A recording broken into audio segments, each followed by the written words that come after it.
I'm Allie Gelati, and I want to talk about Rebozo. These are going to be the tweaks that I use to keep it comfortable, even with a heavy baby. So the first thing I'm going to do is find my middle marker. This is a size 3. You can do it with 2 or even a 1 if you're small. And I'm going to position that middle marker right at about my hip, which is where I'm going to leave my baby. I like the knot to be on my dominant shoulder. Some people prefer it the other way.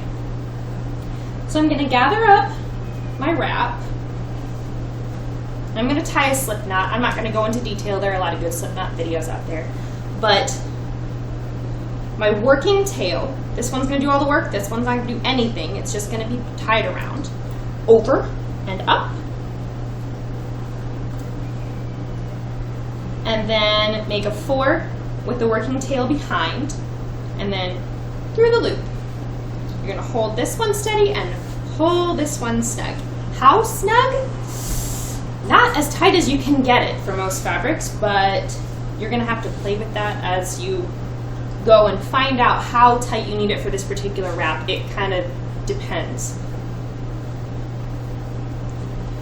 Now, you want your pouch size to be pretty close to what you want it to be, and that's something that, once again, you're just going to have to learn as you go.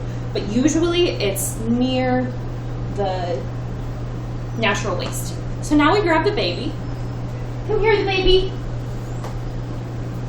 Rah. Okay, I'm going to pop Venti up onto my shoulder. Make sure that this is shifted as far over as I get.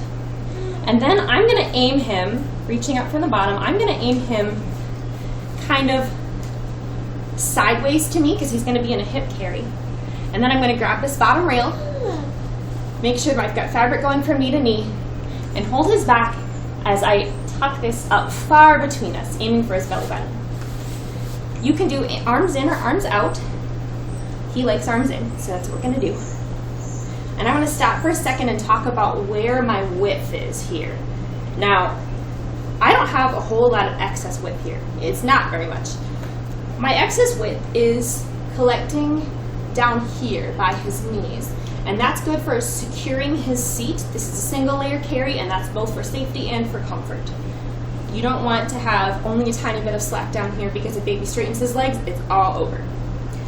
Okay, in any one-shouldered carry, the secret to comfort, the first thing is a deep seat, which we've already got, and a snug top rail, which we do not.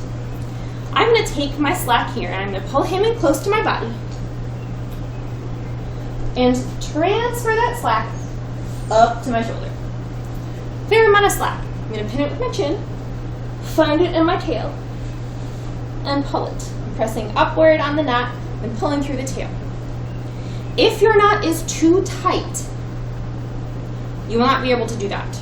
If it is too loose, it will go right back after you're finished. With a heavier baby particularly, you may find you need to lift up a little bit on his weight to tighten or to loosen. So now we're pretty good, but this is going to dig.